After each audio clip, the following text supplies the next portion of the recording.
Olá, queridos amigos do Centro Espírita André Luiz. Sejam todos muito bem-vindos para mais uma reflexão, mais um estudo que aqui trazemos para aperfeiçoarmos e analisarmos juntos.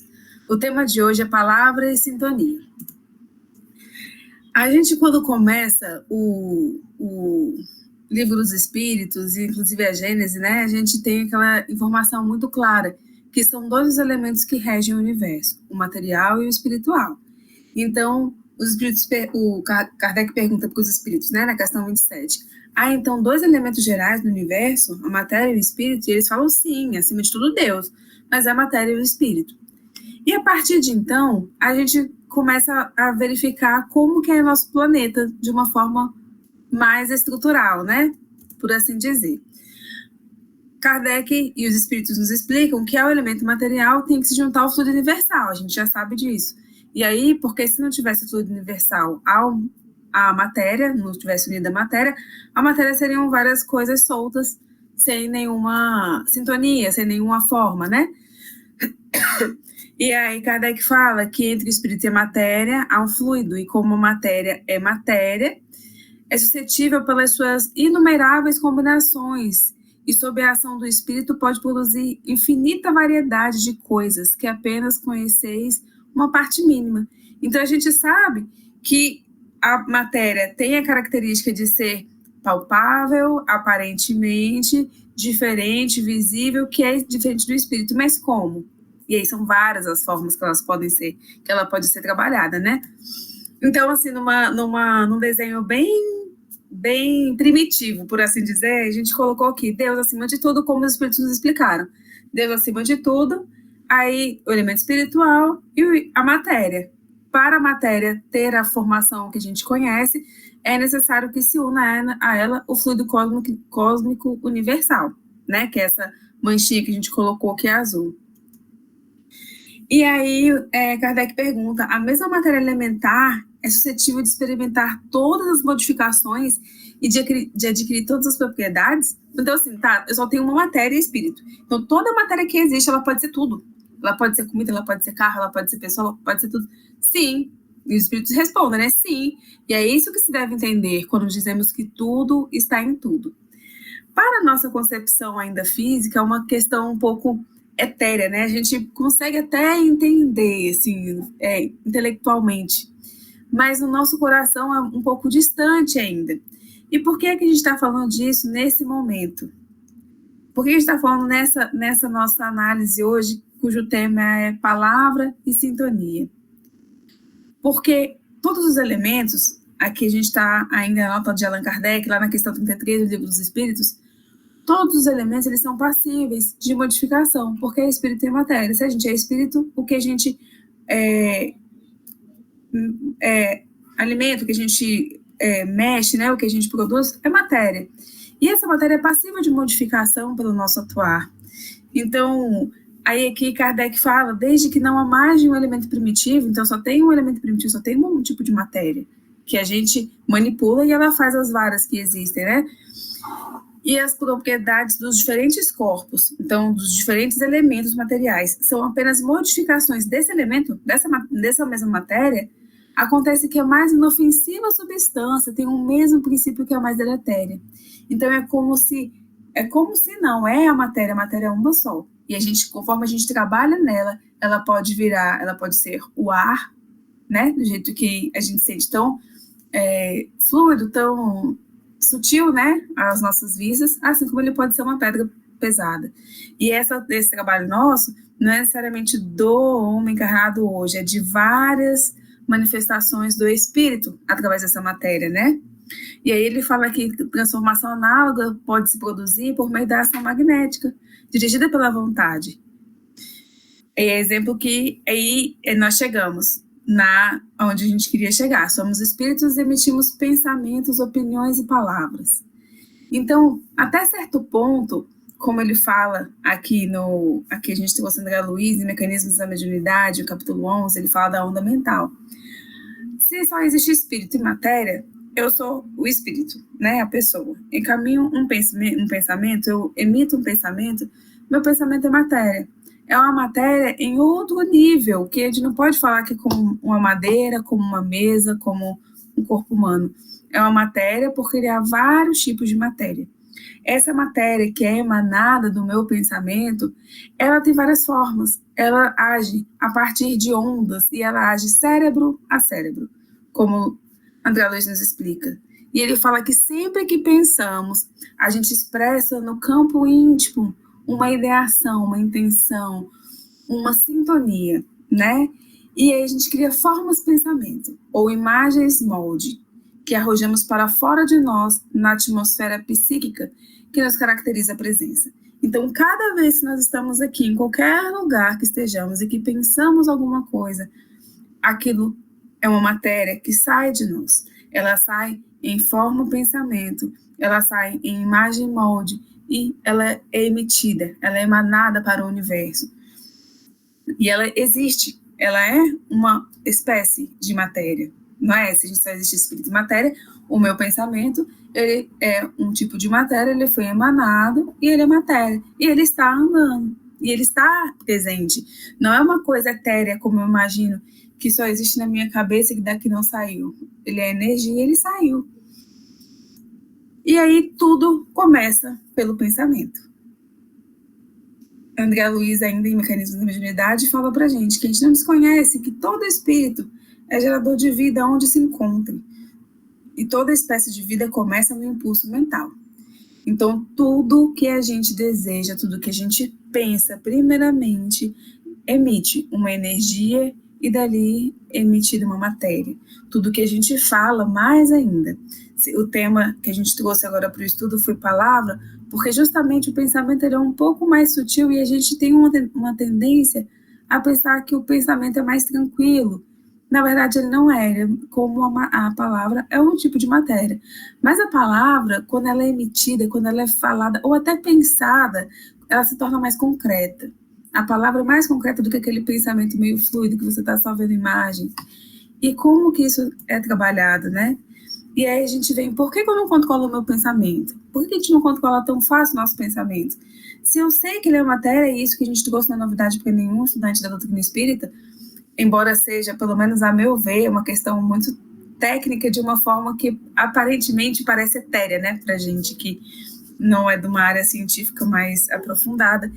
Mas então por que a gente não controla? Deveria controlar, porque assim como quando eu estou em público e eu falo com alguém, ou quando eu estou na presença de uma pessoa e eu tenho comportamentos diferenciados, não é? A gente não fala palavrão com certas pessoas, a gente não tem certas atitudes na frente de certas pessoas, não é?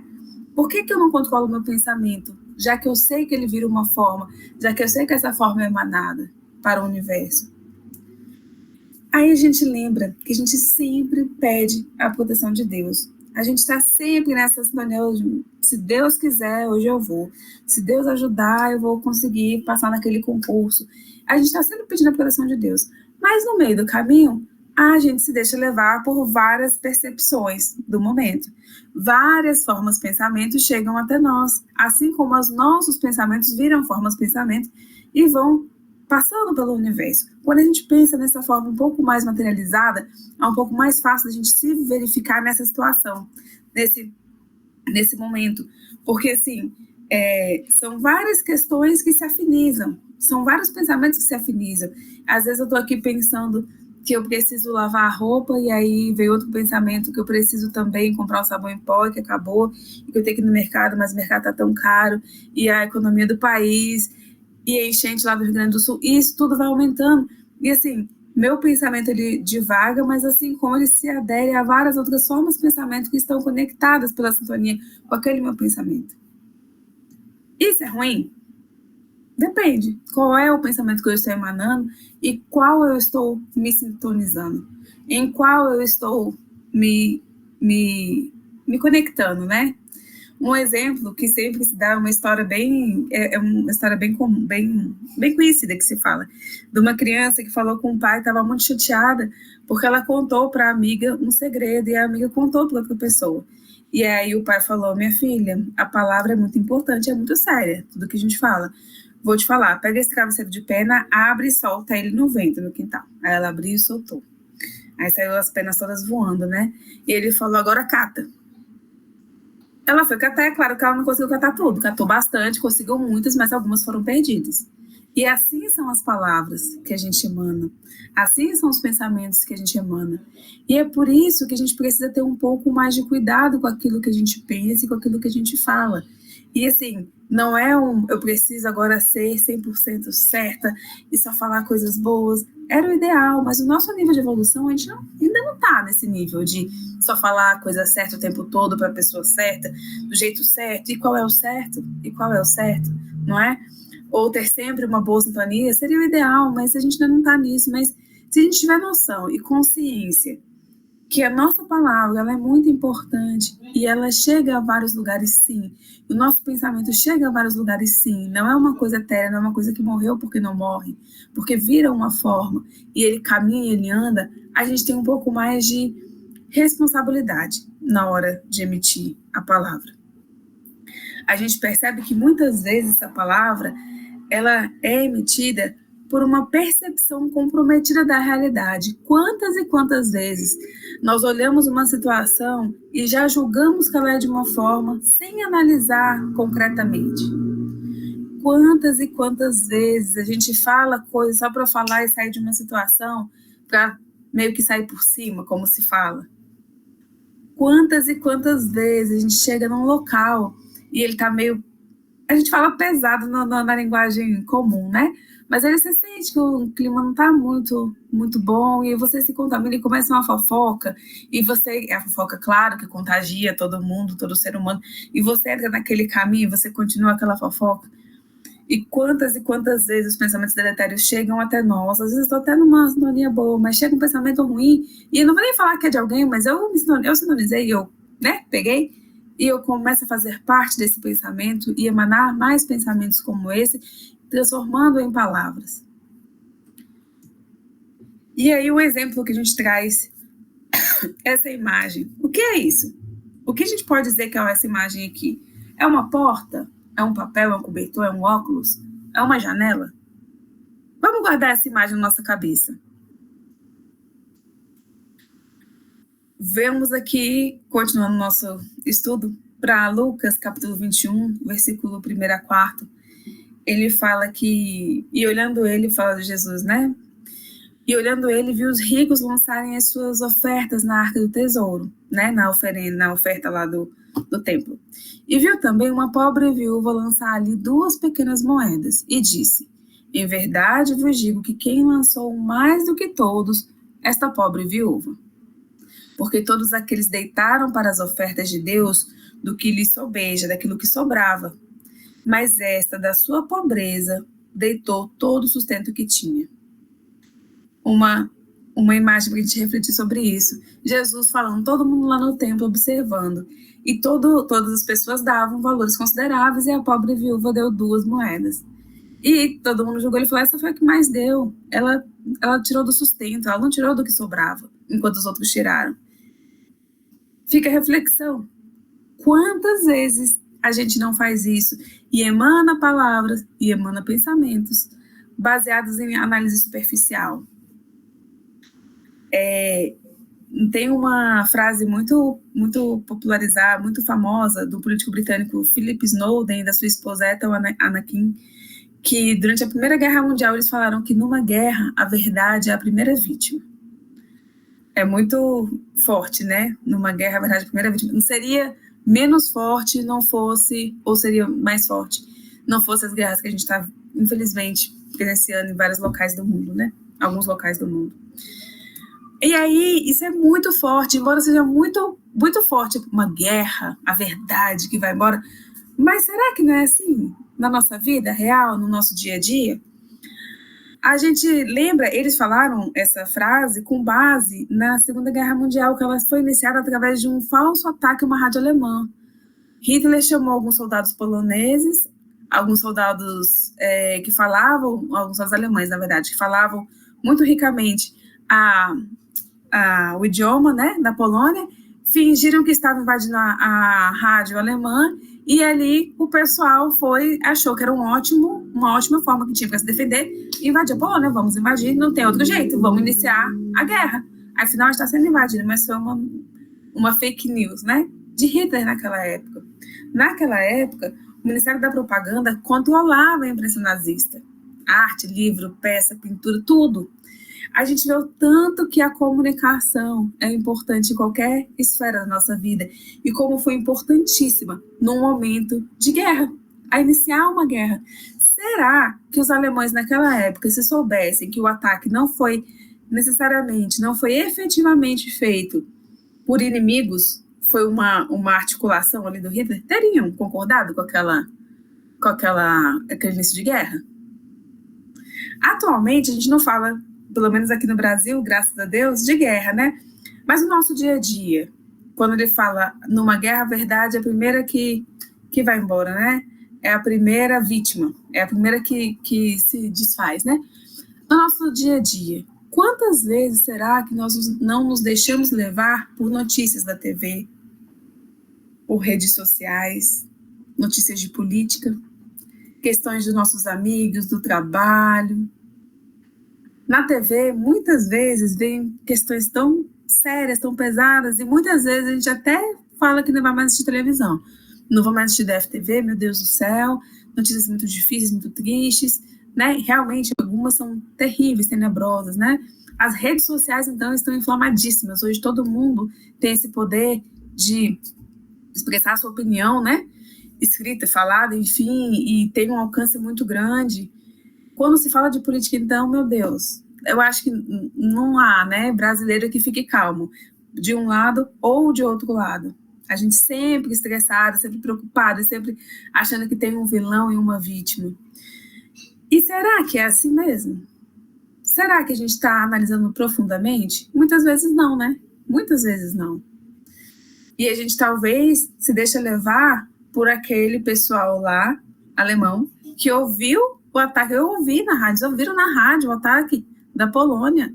Então, claro, estou ouvindo, é verdade. Vamos endossar a invasão e o início da guerra.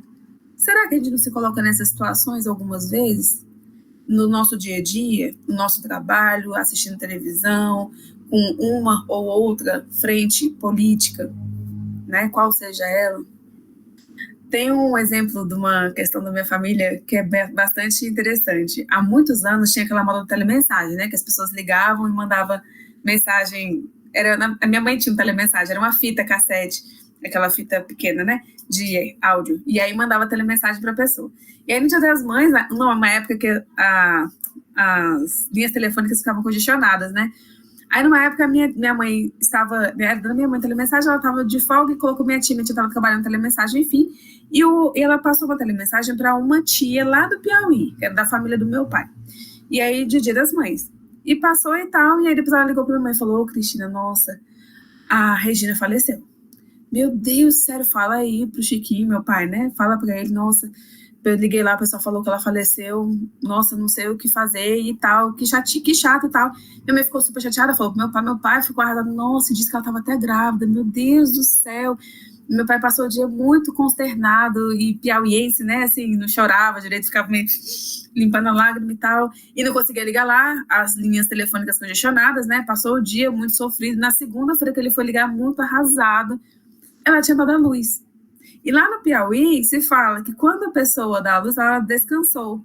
Então a minha tia, de muito boa fé, passou a telemensagem, a pessoa que recebeu, a minha tia, né, recebeu, falou: avisa aí que descansa, que quem recebeu, na verdade, foi a tia, que era a mãe do meu pai. E aí ela falou: avisa que Regina descansou. Ela não era a pessoa que recebeu, que viu o neném, né, claro. E aí avisa que a Regina descansou. E minha tia já traduziu de muito boa fé e falou: olha, avisa que a Regina faleceu. E eles ficaram muito chateados. E assim, meu pai só soube disso no dia seguinte. E olha só, a tia que estava mandando a telemensagem, né, cumprindo o trabalho que minha mãe pediu para ela fazer, estava de boa fé. Quem estava lá no Piauí recebeu a tia, que é a mãe do meu pai, né, recebeu a mensagem de boa fé, deu uma informação, porque não ia conseguir ligar, e falou: avisa que a Regina descansou, avisa para ele saber, olha, né? Que interessante. Mas ninguém entrou naquela informação. Foi uma palavra que lá tem um significado totalmente diferente daquele que minha tia conhecia aqui em Brasília. E aí a notícia que ficou é que ela tinha falecido. Quantas e quantas vezes a gente no nosso dia a dia não passa por situações assim, talvez não com uma palavra como essa, né, que tem um significado muito diferente de um lugar e de outro, a gente não passa no nosso dia a dia, e isso faz com que emitamos palavras e pensamentos e certas opiniões e certas atitudes no nosso dia a dia. E que isso emana para o universo, que são concretizadas em matéria como forma pensamento, né? E sem a reflexão aprofundada. Uma coisa que se fala muito é que cada vez que tem uma informação é necessário que a gente apure para poder se expressar, né? Porque a desinformação traz muitos danos. E os primeiros danos é que a gente pode pensar isso mais trazendo para o lado daquela notícia inflamada que chega até nós, que a notícia que ela é errada, equivocada, né? Ela vem com muita emoção, ela vem com uma energia negativa, com uma expressão negativa.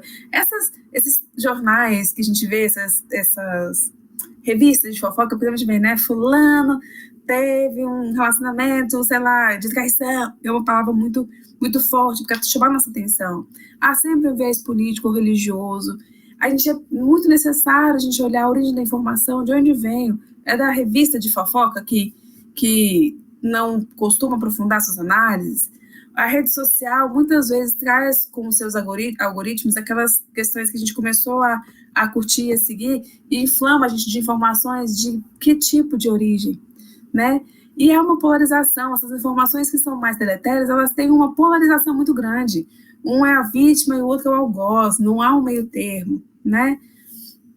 E os modelos de negócio precisam se utilizar desse tipo de atuação para poder cada vez mais pegar clientes. E por isso que eles estão atacar fortemente. E aí, por isso, assim, a gente não consegue sair fora desse elemento, dessa forma de negócio que existe no dia de hoje, né? Então, como que eu vou atuar nesse momento? Essa é a questão que fica, né? Voltando aqui, lembrando nossa história de Paulo e Estevão, que eu acho uma história tão interessante, porque Paulo é uma pessoa como nós, ele era um doutor da lei, tal, estudado. Naquela época, menos de 1% da população tinha acesso ao estudo formal, e Paulo estudou, conseguiu, ele tinha um bom padrão intelectual. E como que ele chegou a Estevão? Através da conversa que ele ouviu de que havia um carpinteiro que veio trazer, que era o Messias prometido, e que veio trazer informações que era contra a lei de Moisés. E Paulo era um super defensor da lei de Moisés. Ele não aceitou aquilo e ele foi lá confrontar Estevão. Foi ouvir o que Estevão falava, porque aquilo não podia ser verdade. Aquilo não era correto, não era conforme o que a doutrina de Moisés, que ele tanto defendia, porque naquela época a religião se confundia com o Estado, né? Estevão, por outro lado, que era Gesiel, era um profundo conhecedor do Testamento. Ele era humilde, ele era simples, ele não era tão estudado como Paulo, não tinha educação formal que Paulo tinha. E aí todo mundo conhece a história, né? Pelo menos a boa parte. Quando ele virou escravo em algum momento, foi solto e padeceu uma enfermidade. E aí quando ele teve essa enfermidade, ele começou a falar a palavra, citar Levi no momento que ele estava lá de delírio, né? E aí citar assim de forma delírio, porque ele estava num momento fora de si, assim, citando de forma irregular. E as pessoas se interessaram e vieram conversar com ele, muito resumidamente, né? E entenderam que ele conhecia as escrituras, só que ele nem sabia da vida do Messias. Ele não sabia que ele já tinha vindo. E o pessoal, nossa, ele já chegou, foi Jesus, e começou a contar a história para ele. E ele viu, ele parou, ele estudou aquele livro Paulo e Estevão, a psicografia de Chico Xavier, ele conta que Estevão parou um mês para ler as escrituras que já tinham sido feitas até então, para se dedicar, estudar, entender. E aí ele se dedicou a ouvir as histórias que os outros falavam, né, os irmãos do caminho, e ele viu e percebeu que sim, Jesus tinha chegado, sim, era o Messias, enviado. Paulo, com toda a sua grandiosidade intelectual, fez o quê? Não acreditou, não estudou, não se aprofundou. Paulo simplesmente pensou, como um carpinteiro vai vir falar contra a lei de Moisés? É impossível. E ele sequer aprofundava naquilo que ele ouvia, porque ele já tinha uma ideia pré-formulada de que aquilo não era Moisés. Eu não sei o que esse rapaz está trazendo, mas eu sei que ele é um carpinteiro, né? E o que ele fala não é Moisés. Então, assim, sem se aprofundar. E aí a nossa reflexão é, quantas vezes não fazemos isso diariamente no nosso caminhar? Então, é muito importante que toda informação que nos chega, nós passemos por um crivo interno. E essa é a análise. Por isso que Paulo é tão vivo em nossos dias. Porque ele era um homem como nós. Todos são, né? Mas a gente estava falando de Paulo porque ele está mais presente aqui no contexto da análise. E olha a grandiosidade que Paulo fez pela nossa humanidade. O que seria da nossa humanidade sem Paulo de Tarso? Claro, Jesus, Deus mandaria alguém também capaz, mas Paulo foi tão importante, apesar de ter feito algo tão difícil, de ter levado vários irmãos ao Calvário, né? Por não aceitar e não entender aquilo que vinha. Mas ele era tão intelectualmente evoluído, mas emocionalmente um pouco ainda infantil. Emocionalmente não se permitiu adentrar nos conhecimentos que chegavam para poder aprofundar, conhecer e ver que realmente se tratava do Messias enviado, do Messias prometido. Toda vez que nos chegar alguma informação, e agora nós como receptores, porque em cada comunicação somos os emissores e receptores, né, de uma informação, é muito importante que a gente analise mais a fundo. É muito importante. Há uma questão que se chama viés de confirmação, que a gente tende sempre a acreditar nas coisas que estão de acordo com aquelas nossas opiniões anteriores. Como aquela minha tia, quando recebeu a informação de que a Regina tinha descansado, ela já morreu. Ela já trouxe para aquela realidade que ela tinha certeza que era. Nós temos esse hábito. Quando a gente vê alguma notícia de um partido político que não é aquele que a gente se afeiçoa, a gente já tende a ver, deixa eu ver agora a besteira que foi feita por fulano, ciclano, beltrano. Então é muito importante que nós tenhamos um pouco mais de imparcialidade ao analisar todas as informações que chegam até nós. Que procuremos a fonte original das informações, que procuremos mais evidências sobre aquilo que nos é apresentado, que tenhamos mais lucidez, mais crítica sobre aquilo, que desconfiemos daqueles adjetivos no superlativo. E a gente fala muito das redes sociais, mas muito no normal, no cotidiano acontece demais. Você sabia que fulano faltou 2 dias de trabalho, não sei o quê, e agora quer receber periculosidade, sei lá? Não é assim que acontece? E que tudo, o mais importante, que tudo passemos pelo crivo espiritual. Tudo passemos pelo crivo espiritual. Um grande exemplo são essas tragédias que estão acontecendo lá no sul do país. E é muito triste, e muitas notícias falam, né, exploram a dor dos irmãos que estão lá, que moram, claro, é muito triste, é muito triste.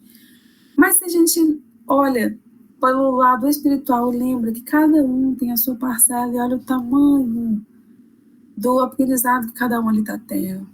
O tanto que Deus é misericordioso e bom e permitiu que fosse uma coisa talvez menor do que ela que poderia ter sido.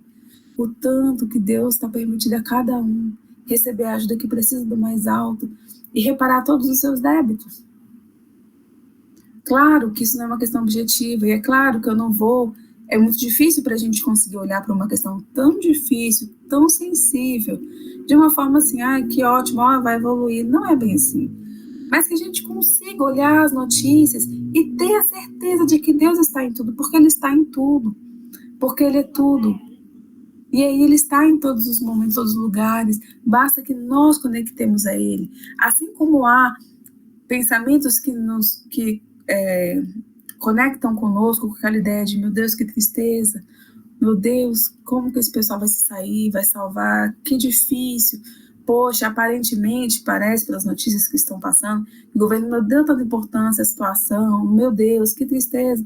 A gente também sabe que Deus está ali do lado de cada um de nós, e que está permitindo aquilo que é necessário. A gente sabe que há também as provas coletivas, e que cada um está tendo aquilo que precisa e merece para a sua evolução. Então, cada situação que nos apresenta é importantíssimo que nós passemos pelo crivo espiritual daquilo que nós já sabemos. E quando não for possível, que a gente está tão amargurado, que a gente olhe para o mais alto e que a gente só peça, meu Deus, está muito difícil agora, mas eu sei que o Senhor está aí me acudindo, sei que Jesus, o mestre amigo, está me amparando, me ajuda a pelo menos não aderir aos pensamentos, às manifestações, às palavras mais deletérias, que eu possa pelo menos não fazer parte disso, me recolher a neutralidade quando for possível, até que eu consiga trazer no meu âmago a sua luz. Essa parte do Evangelho, capítulo 6 do Cristo Consolador, item 6, traz uma palavra do Espírito de Verdade que eu acho que é bem regenerativa para o nosso trabalho. Ele fala, obreiros, traçai o vosso sulco. Recomeçar no dia seguinte o afanoso labor da véspera. Recomeça, porque ontem foi difícil, é assim mesmo. O trabalho das vossas mãos fornece aos corpos o pão terrestre, então a sua mão traz o de material, mas as vossas almas não estão esquecidas. E eu, o jardineiro divino, as cultivo no silêncio dos vossos pensamentos. Então basta que a gente pare, consiga conexão, porque tá lá cultivando no silêncio do nosso pensamento. A gente não tá sozinho nessa. A gente não tá entregue, como diz, né, na cova dos leões, para sozinho fazer uma questão muito desafiadora. É difícil, sim, porque o nosso ambiente de evolução espiritual ainda não é dos mais evoluídos, né? Estamos aqui ainda. Mas é possível, e basta que nós tentemos, basta que nós demos o primeiro passo, o primeiro pensamento, a primeira tentativa direcionada para essa intenção, que vamos chegar lá. Aqui outra mensagem do Espírito de Verdade, que ele fala que vem até nós porque chamamos. Mais uma vez a imagem, o que é isso?